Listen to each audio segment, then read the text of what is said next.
Smart phone കാലത്ത് കാലഹരണപ്പെട്ട ആശയവിനിമയ ഉപകരണം. ഗാഡ്ജറ്റുകളുടെ കുത്തൊഴുക്കിൽ പുതിയ പലരും കേട്ടിട്ടില്ലാത്ത, അറിയാവുന്നവർ പോലും മറന്നുപോയ പേജർ. ആ പേജറാണ് ഇന്ന് വാർത്തകളിൽ നിറയുന്നത്. ലെബനനിൽ ചൊവ്വാഴ്ച 3000 പേജറുകളാണ് ഒരേ സമയം പൊട്ടിത്തെറിച്ചത്. ഇതിൽ 12 പേർ കൊല്ലപ്പെടുകയും 3000-നടുത്ത ആളുകൾക്ക് പരിക്കേൽക്കുകയും ചെയ്തു. വെറും പൊട്ടിത്തെറിയല്ല, ശത്രുവിനെ വകവരുത്താൻ വിവര സാങ്കേതിക വിദ്യയെ കൂട്ടുപിടിച്ച് നടത്തിയ മുമ്പെങ്ങും കേട്ടിട്ട് പോലുമില്ലാത്ത ആസൂത്രിത ആക്രമണം. പിന്നാലെ ഏതാണ്ട് ഇതേ രീതിയിൽ വാക്കി ടോക്കികളും പൊട്ടിത്തെറിച്ചു. ഒട്ടേറെ പേർ മരിച്ചു. പേജർ സ്ഫോടനവുമായി ബന്ധപ്പെട്ട് ഒരു മലയാളി ബന്ധം കൂടി വാർത്തകളിൽ നിറയുകയാണ്. മലയാളിയും നോർവീജിയൻ പൗരനുമായ റിൻസൺ ജോസിന് സ്ഫോടനവുമായി ബന്ധമുണ്ടോ എന്നാണ് അന്വേഷിക്കുന്നത്. എന്താണ് പേജർ? കയ്യിൽ കൊണ്ട് നടക്കാവുന്ന ഒരു ചെറു കാൽക്കുലേറ്ററോളം വലുപ്പത്തിലുള്ള അല്ലെങ്കിൽ ഒരു വാച്ചോളം വരുന്ന ഗാഡ്ജറ്റ്. മൊബൈലിന് മുമ്പ് പിറന്ന വയർലെസ് ആശയവിനിമയ ഉപാധി. SMS പോലെ അക്കങ്ങളും അക്ഷരങ്ങളും അടങ്ങിയ ചെറിയ ടെക്സ്റ്റ് മെസ്സേജുകൾ മറ്റൊരാൾക്ക് അയക്കാം, അവരെ ബന്ധപ്പെടാൻ ശ്രമിച്ചിരുന്നുവെന്ന് അറിയിക്കാം. ഈ സന്ദേശം കിട്ടുന്നയാൾക്ക് ഒരു പ്രത്യേക ബീപ് ശബ്ദത്തിൽ മുന്നറിയിപ്പ് ലഭിക്കും. വരുന്ന സന്ദേശങ്ങൾ തെളിയാൻ ചെറിയൊരു ഡിസ്പ്ലേയുമുണ്ട്.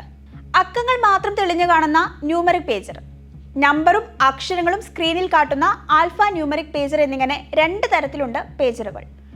ആദ്യത്തേത് പേജറിന്റെ ഏറ്റവും അടിസ്ഥാന രൂപമാണെങ്കിൽ ആൽഫ ന്യൂമറിക് പേജർ അല്പം അഡ്വാൻസ്ഡ് ആണ്. കൂടുതൽ വിശദമായ സന്ദേശം അയക്കാനും സ്വീകരിക്കാനും ഇതിന് കഴിയും. ബേസ് സ്റ്റേഷനിൽ നിന്നുള്ള റേഡിയോ ഫ്രീക്വൻസി വഴിയാണ് പേജറുകൾ പ്രവർത്തിക്കുന്നത്. മൊബൈൽ നമ്മളെ കീഴടക്കുന്നതിന് മുമ്പ് പേജറായിരുന്നു കുറഞ്ഞ കാലത്തേക്കെങ്കിലും ചിലരുടെയെങ്കിലും സ്റ്റാറ്റസ് സിംബൽ. 1949-ൽ ആൽഫ്രഡ് ഗ്രോസ് എന്നയാളാണ് പേജർ രൂപകൽപ്പന ചെയ്തതെന്നാണ് പേജർ നിർമ്മാതാക്കളായ സ്പോക്ക് പറയുന്നത്. എന്നാൽ പേജർ എന്ന പദം ഔദ്യോഗികമായി രജിസ്റ്റർ ചെയ്തത് മോട്ടറോള കമ്പനിയാണ്. അവർ തന്നെയാണ് 1964-ൽ പേജർ ബോയ് 1 എന്ന പേരിൽ ആദ്യ പേജർ നിർമ്മിച്ചതും. 2001-ൽ ആ മോട്ടറോള കമ്പനി പേജർ നിർമ്മാണം അവസാനിപ്പിച്ചു.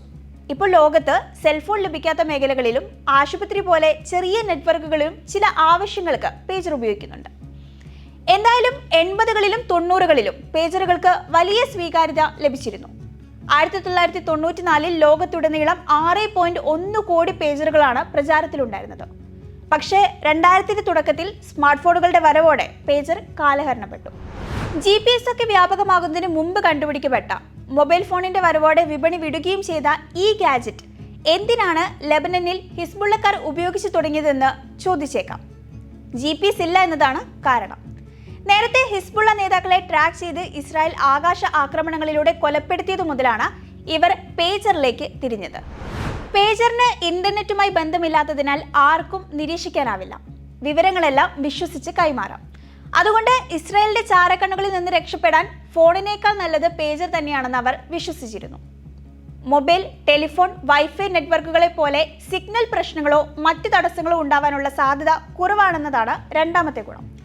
വിദൂര പ്രദേശങ്ങളിൽ പോലും പ്രധാനപ്പെട്ട സന്ദേശങ്ങൾ സ്വീകരിക്കാൻ ഇതിന് കഴിയും.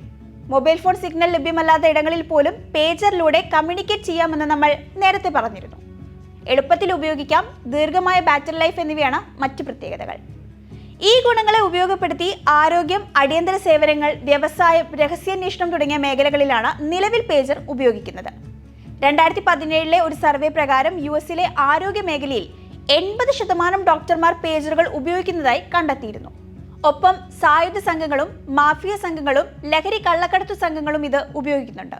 ലെബനനിൽ പേജറുകൾ ഇറക്കുമതി ചെയ്യുന്നുണ്ടെങ്കിലും പൊട്ടിത്തെറിച്ച പേജറുകൾ തങ്ങളുടേതല്ലെന്നും മുമ്പ് ഉപയോഗിച്ചിട്ടില്ലാത്ത ഒരു പുതിയ ബ്രാൻഡിൽ നിന്നുള്ളതാണെന്നുമാണ് ഹിസ്ബുള്ള പറയുന്നത്. ഗോൾഡ് അപ്പോളോ എന്ന തായ്വാൻ കമ്പനിയുടേതാണ് AP924 മോഡലിലുള്ള പേജർ. പേജറുകളുടെ നിർമ്മാണ സമയത്ത് തന്നെ പരമാവധി 3 ഗ്രാം വരെ സ്ഫോടക വസ്തുക്കൾ ബാറ്ററിക്കടുത്തായി ഇസ്രായേൽ നിറച്ചിരിക്കാമെന്നാണ് റിപ്പോർട്ടുകൾ. കോഡ് സന്ദേശം ലഭിച്ചാൽ പൊട്ടിത്തെറിക്കാൻ പാകത്തിലുള്ളവയായിരുന്നു സ്ഫോടക വസ്തുക്കൾ. സ്കാനറുകൾ ഉപയോഗിച്ചു പോലും കണ്ടെത്താനാകാത്ത സൂക്ഷ്മ ഘടകങ്ങളായിരുന്നു ഇവ. ചൊവ്വാഴ്ച കോഡ് സന്ദേശം ലഭിച്ചപ്പോഴാണ് പേജറുകൾ പൊട്ടിയതെന്നാണ് ലെബനീസ് രഹസ്യാന്വേഷണ വിഭാഗം പറയുന്നത്. പൊട്ടിത്തെറിക്ക് സെക്കൻഡുകൾ മുമ്പ് സാധാരണ സന്ദേശങ്ങൾ വരുമ്പോഴുണ്ടാകുന്ന ബീപ് ശബ്ദം മുഴങ്ങിയിരുന്നു. അത് കേട്ട് മെസ്സേജ് വായിക്കാനെടുത്തതിനാലാവാം മിക്കവർക്കും മുഖത്തും കണ്ണിനും പരിക്കേറ്റതെന്നാണ് കരുതുന്നത്.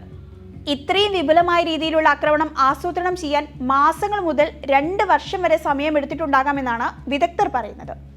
ഒന്നിലധികം രാജ്യങ്ങളുടെയോ സ്ഥാപനങ്ങളുടെയോ സംഘടനകളുടെയോ പിന്തുണ ഇതിന് ഇസ്രായേലിന് കിട്ടിയിരിക്കാമെന്നാണ് സൈനിക വിദഗ്ധനായ എലിച്ച് മാഗ്നിയറും പറയുന്നത്. ആക്രമണം നടത്തിയത് ഇസ്രായേൽ ആണെങ്കിൽ അതിനായവരുടെ ചാര സംഘടനയായ മൊസാദ് പേജറുകളുടെ ഉൽപാദന വിതരണ സമയം മുതലുള്ള ഘട്ടങ്ങളിൽ തന്നെ ഇടപെട്ടിട്ടുണ്ടാകുമെന്ന് വേണം അനുമാനിക്കാൻ. ഇറാനെ പിന്തുണയ്ക്കുന്ന ലബനീസ് സായുധ സംഘമാണ് ഹിസ്ബുള്ള. ഹിസ്ബുള്ളയ്ക്ക് വേണ്ട വെടിക്കോപ്പുകളും നൂതന ഉപകരണങ്ങളുമെല്ലാം സിറിയയും ഇറാഖും വഴി എത്തിക്കുന്നത് ഇറാനാണ്. അങ്ങനെയാണെങ്കിൽ ഇറാൻ വിതരണം ചെയ്ത പേജറുകളിൽ തിരിമറി നടത്താൻ ഇസ്രയേലിന് കഴിഞ്ഞിരിക്കണം. ഉയർന്ന സ്ഫോടക ശേഷിയുള്ള വസ്തുക്കൾ കുറഞ്ഞ അളവിൽ പേജറുകളിൽ നിറയ്ക്കണം. ആയിരക്കണക്കിന് പേജറുകളിൽ ഇത്തരത്തിൽ സ്ഫോടക വസ്തു നിറയ്ക്കുന്നതിന് ചില്ലറ സമയമൊന്നുമല്ല വേണ്ടത്. പുറമെ നിന്ന് കണ്ടാൽ ഒരു കുഴപ്പവും പേജറിന് തോന്നുകയുമരുത്. ഒപ്പം പേജറുകൾ പ്രവർത്തനക്ഷമവുമായിരിക്കണം. ഇതിനെല്ലാം പുറമെ വലിയ ആൾശക്തിയും ഇസ്രായേൽ ഉപയോഗിച്ചിട്ടുണ്ടാകാമെന്നാണ് കരുതുന്നത്.